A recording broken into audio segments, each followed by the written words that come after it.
시작할게요. 이번에 백중에는 그 49제와 연가 천도에 대해서만 끝날 때까지 법문할 거예요. 그래야지 뭐 49제에 대해서 한 법회 끝나고 천도제에서 한 법회 끝나니까 아무래도 머리에 입력이 안 되죠. 오늘 지금 4번째 하거든요. 3제니까. 이제 묻는 분들도 많아요. 49제가 뭐냐, 또 천도제가 뭐냐, 절에 다니면서도 그 절에 다닌 지 얼마 안 되신 분들이나 절에 다녔던 분들도 스님으로부터서 법문을 많이 안 듣게 되면은 모르죠. 그래서 우리가 보통 사람들은 절에 안 다니신 분들은 이 유교나 불교에서 하는 그 행사를 미신이라고 그래요. 그런 소리 많이 들어봤죠. 그런 게 무슨 소용이 있느냐. 또 한마디로 그 친구가 있는데 좀 시골에서 괜찮게 잘 나가요. 이제 산소 일을 이야기를 했더니 나는 죽은 사람한테 투자를 스님 안 해요 그래. 산 사람한테 말한다고 말이야. 그러니까 죽은 사람한테 투자를 안 하니까 좀 막힘이 있고 어려움이 있어요. 그런다는데 뭐 할 말이 없고. 그래서 이제 연가천도를 이제 미신이라고 배쳐가는 식구들에게는 한 가족이 4식구, 3식구에도 어느 아들은 미신이라고 그러고 또 아들 하나는 또 그 해야 된다고 그러고 갈리잖아요. 남편은 그게 또 무슨 소용이 있냐고, 아내는 또 절에 다니고, 남편은 다니는데 아내가 또 무슨 소용이 있냐고 이렇게 자꾸 엇갈리거든요. 근데 이거를 어떻게 풀어나가야 되냐 그러면은 인연법으로 항상 풀어야 돼요. 인연법으로. 그래 어떤 것도 묻느냐 그러면 스님, 내가 내 자식을 잃었는데요. 내가 죽어서 저승에 가면 만날 수 있을까요? 물어요. 있어요. 물어요. 그 보살님이 둘째 아들을 28에 잃었어요. 스님 절에 와서 7수 만에 대학을 합격을 했어요. 7수. 머리는 좋은데 시험만 보면 떨어져. 그래서 그 아버지가 일찍 돌아가셔서 아버지 묘 이장 해놓고 7수 만에 합격한 거예요. 시험만 보면 머리 아프고 힘들어. 안 되는 거예요. 그래서 그 아들 잊어버리고 그 보살님도 돌아가셨지만 만날 수 있을 거라고 자꾸 가끔 물어. 그래서 만날 수 있어요. 만날 수 있어요. 다 인연법으로 만날 수 있어요. 내가 자꾸 위안을 시키거든.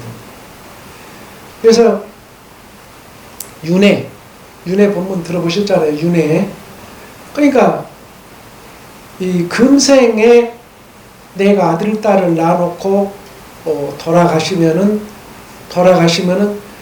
전생에 내 자손이 되는 거예요. 지난번 법문을 이어가는 거예요. 전생에 내 아들 딸이 되는 거예요.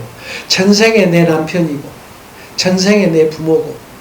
그러니까 죽게 되면 새로운 몸을 받잖아요. 그러면 거기 가서는 금생에 내 남편, 내 아내, 내 부모가 이렇게 생기는 거예요. 내 자식이 생기고. 그래서 부처님 말씀에는 내 부모 아닌 부모가 없다 이렇게 기록을 해 놓으셨죠. 그건 어디에 나오냐 그러면은 도예팔상록에 보면은 그 뼈 무더기에다가 부처님이 가사장삼을 수하시고 뼈 무더기에 이렇게 절을 했잖아요. 그 법문도 몇 차례 해드렸어요. 절을 하니까 제자들이 세존이시여 그 귀하신 세존께서 어찌하여 하찮은 뼈 무더기에 절을 하시나이까 이렇게 물었잖아요. 그러니까 이 뼈는 여자의 뼈인데 여자의 뼈라고 그러니까 여자의 뼈, 남자의 뼈는 어떻게 구별하시나이까 이렇게 물었어요. 그러니까 여자의 뼈는 검고 가벼움느니라. 남자의 뼈는 희고 무거움느니라. 왜 그러느냐 그러면은 서말서대의 이 피를 흘리고 여들섬의 모유를 먹었기 때문에 다 빠져나가서 뼈도 가볍고 검다 이렇게 말씀을 해주셨죠. 그러니까 우리는 항상 절에 다니면서 니는 너다 나는 나다 이런 생각이 없어야 돼요. 왜 없어야 되냐면 자타일시 성불도잖아요. 자타일시 성불도. 자 스스로 자 상대 타는 상대 타력. 그러니까 우리가 이 기도를 하는데 부처님의 힘이나 스님의 힘을 빌려서 기도하는 것은 타력이고 내 스스로 하는 것은 자력이고 그래서 자타일시 당신이나 나나 다 함께 부처됩시다. 다 함께 소원을 이룹시다.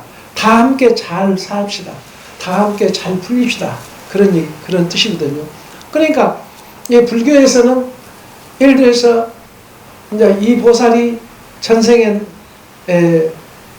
우리 부모였을 수도 있고 여동생이었을 수도 있고 이모였을 수도 있고 그러니까 우리나라 속담에도 아무데나 함부로 침 뱉지 말라 그런 게 있잖아요.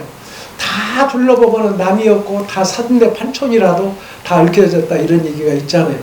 그런데 이렇게 전생을 이렇게 보면은 진짜 다투지도 말아야 되고 어려운 이가 있으면 꼭 도와줘야 되고 이것이 복을 짓는 일이다 그 말이에요. 이렇게 욕심을 계속 부리게 되면은 복이 들어오는 것 같은데 지나놓고 보면은 복이 이렇게 나간다는 거예요. 그래서 스님도 경험을 해놓고 보면은 이렇게 주었을 때는 그런 대로 도와준 사람이 있는데 덜 줬을 때는 도와준 사람이 적어. 그러니까 부처님께서는 항상 대자대비한 마음으로 이렇게 자꾸 베풀어라 이렇게 말씀을 하셨는데 이 제가 베풀으라는 얘기를 다른 데 두고 하지 않았잖아요. 절에다 보시 많이 해라 스님께 보시해라 막 어쩌라 이런 얘기 안 했잖아요. 어쨌든 참 듣기 싫도록 스님이 강조를 했지만 나를 낳아서 길러주신 부모님께 보시를 그저 아낌없이 해라. 아낌없이 해라. 그것이 복을 짓는 일이다. 부모 은중객에도 계속 그 대목이 나와요. 은중객에도 다른 경전에도 그러고. 그러니까 조상님께 보시하는 것도 아낌없이 해라 이거예요. 아낌없이 해라. 그것이 바로 복의 씨앗을 심는 일이다. 불교방송에도 나오죠. 복전을 심어라. 뭐 여러 가지로 나오잖아요. 그러니까 거기서 복을 심어서 거두는 것이요. 그러니까 기독교에서는 우리 불교의 용어를 갖다가 우리말로 풀어서 뿌린 대로 거두리라 그래. 그건 불교 용어예요. 자업자득. 내가 심은 대로 거둔다 그런 뜻이에요. 내가 지은 대로. 그러니까 불교는 미신이 아니에요. 현실이에요. 현실. 그러니까 누가 미신이라고 이야기를 하면은 다툴 것도 없어. 다툴 것이 없어. 그 대꾸를 하면은 싸움거리가 되니까 좋은 말로 자업자득이에요. 뿌린 대로 거두는 거예요. 불교는 뿌린 대로 거두는 것이 불교예요. 이렇게만 얘기하면 돼요. 그건 간단하잖아요. 근데 거기서 무엇이 이렇고 저렇고 할 게 아니라 그래서 이렇게 먼저 가신 부모님도 만날 수 있고 그 우때 조상님들도 만날 수 있고 꿈을 꾸면은 누군지는 모르겠는데 노인들도 보이고 할머니도 보이고 할아버지도 보이고 막 뒤순수가 여러 사람이 막 보이잖아요. 그게 다 전생에 있었던 일들이에요. 뭐 금생에 있었던 일이 아니라 금생에는 그런 일이 없었는데 나타나죠.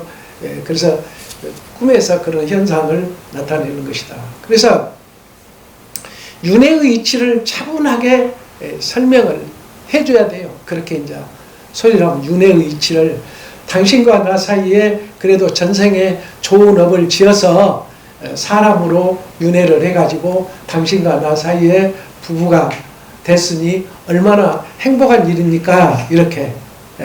또 인연이 짧아서 먼저 가신 아내가 있고 먼저 간 아들딸이 있고 먼저 간 남편이 있고 이게 다 인과 인연에 따라서 윤회를 한다라고 기록이 돼 있거든요.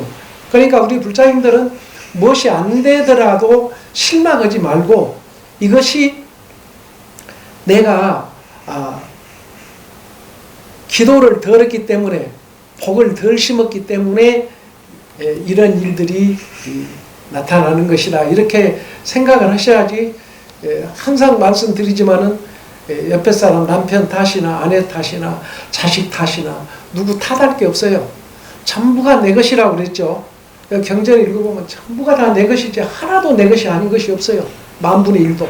그러니까 그렇게 하시고 이렇게 딱 내려놓고 사시라고. 시집간 딸 걱정하고 장가간 아들 걱정하고 손자 걱정하고 가지 많은 나무 바람 잘 날 없다고 그러죠. 그러니까 식구가 늘어나면은 늘어날수록 걱정 근심도 함께 늘어나요. 함께 늘어나. 좋은 일은 적고 힘든 일은 많아지고. 그래서 해신곡에도 그러죠. 병든 날과 잠든 날과 걱정 근심을 다 제하고 나면은 몇 년이나 좋은 날을 살았을 거 몇 년이나 좋은 날을 살았냐고 말이야. 100년을 산다 해도 다 제하고 나면이. 그래서 우리가 이렇게 인연의 이치, 인연으로 인해서 윤회를 하게 되는 것이고, 그래서 이렇게 영가천도를 받지 않더라도 천도제를 통해 죽은 이가 좋은 곳에 가기를 기원하는 것이 유가족으로부터서 당연한 도리라는 것을 설득해 줘야 된다. 앞서 말씀드린 바와 같이 어느 한 가족이 반대를 하더라도 이렇게 설득을 해 줘야 된다고 말이죠. 그래서 이제 문제는 또 어떤 게 있냐면은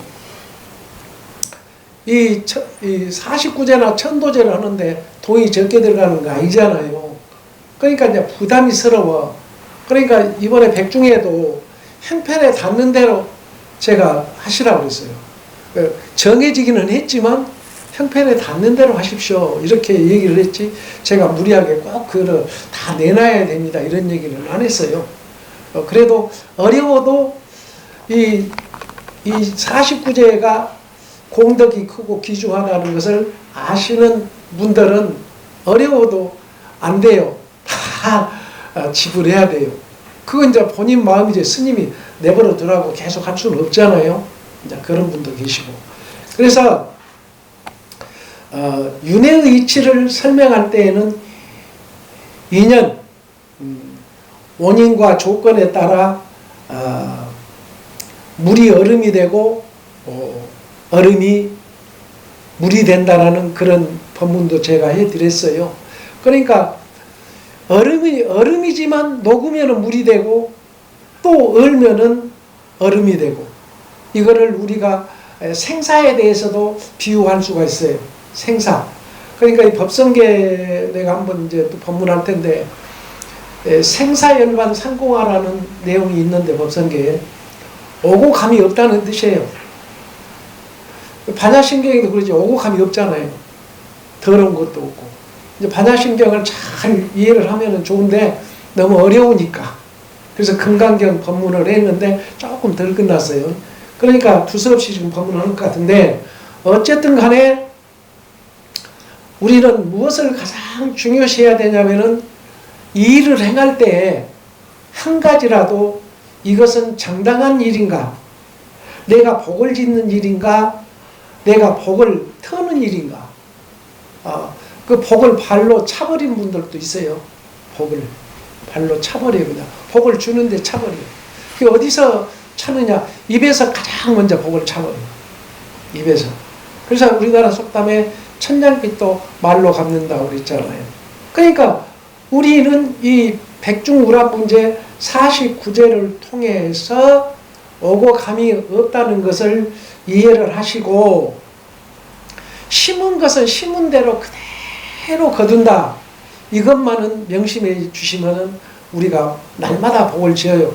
말 한마디라도 부드럽게 하면은 미묘한 향이 되고, 성 안 내는 그 얼굴이 진실한 공양구가 되고. 그러니까 우리가 성을 안 내고 말하는 것도 엄청난 복을 짓는 거예요.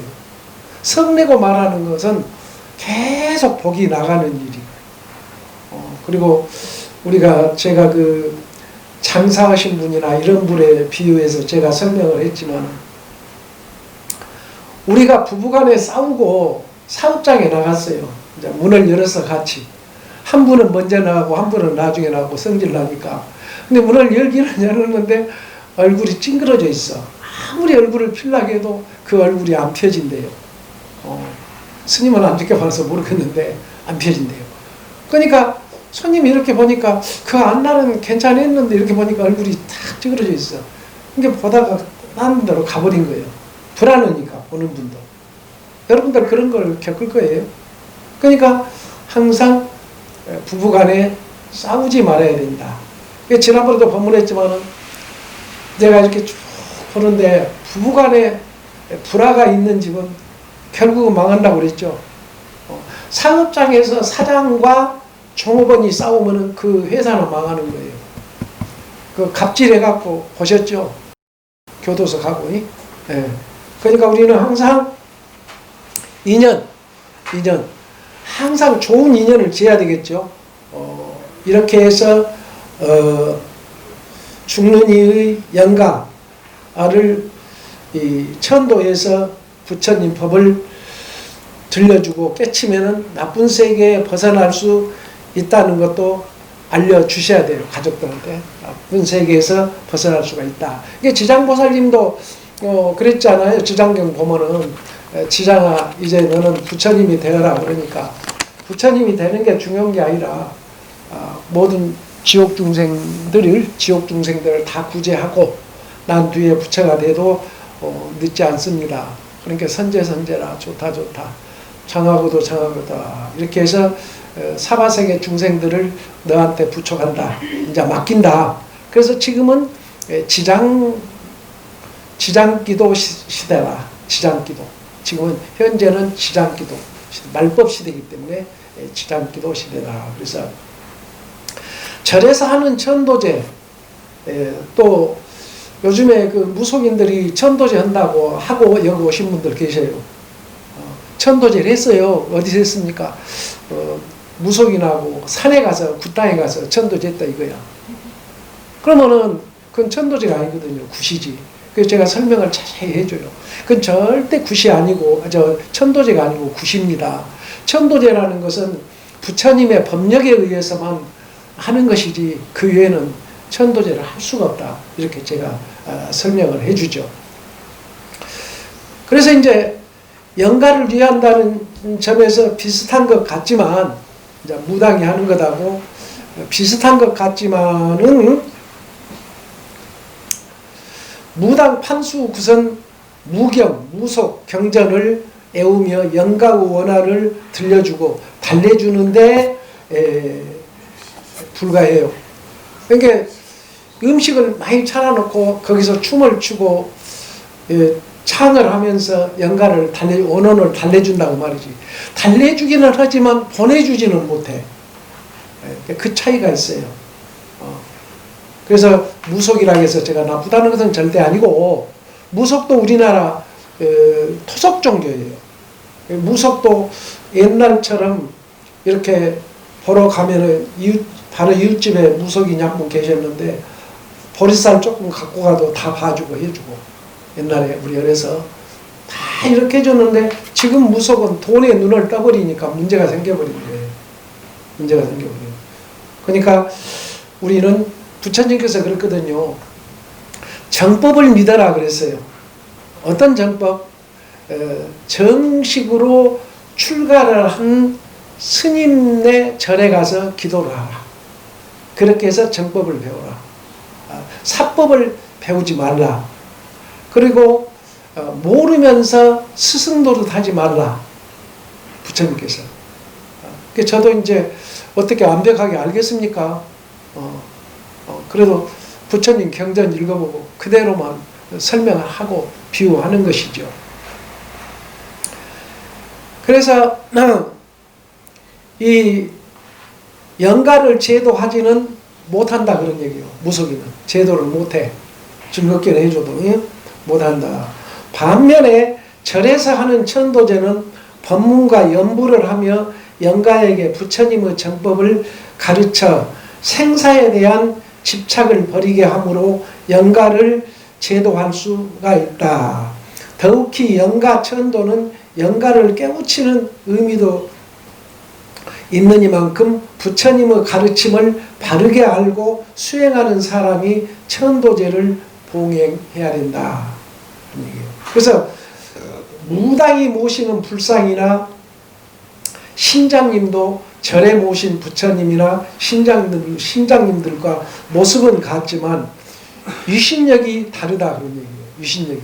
이 지금 무속인들이 그 법당에다가 뭐 관세음보살도 모셔놓고 지장보살도 모셔놓고 또 그냥 이렇게 신장님만 모셔놓은 분들이 또 많아요. 신장님만 모셔놓은 분들도 많고 스님도 이제 그분들한테 가서 점안식을 해줘. 무속인들 점안식을 해줘요. 본인들이 못하니까 신장태가 점안식도 하고 이제 부처를 모시고 부처님 점안도 해주고. 왜 그러냐면 그냥 이렇게 모셔놓고 본인들이 점안식 한다고 이게 점안이 아니거든요. 그래서 그 점안을 안고 모셨다가 큰 낭패를 본 분이 계셔. 그분이 지금 부재가 돼서 지금은 뭐 건강을 되찾아서 다시 무속 생활을 하죠. 그러니까 우리는 모든 게 절차가 있는 거예요. 절차가. 그래서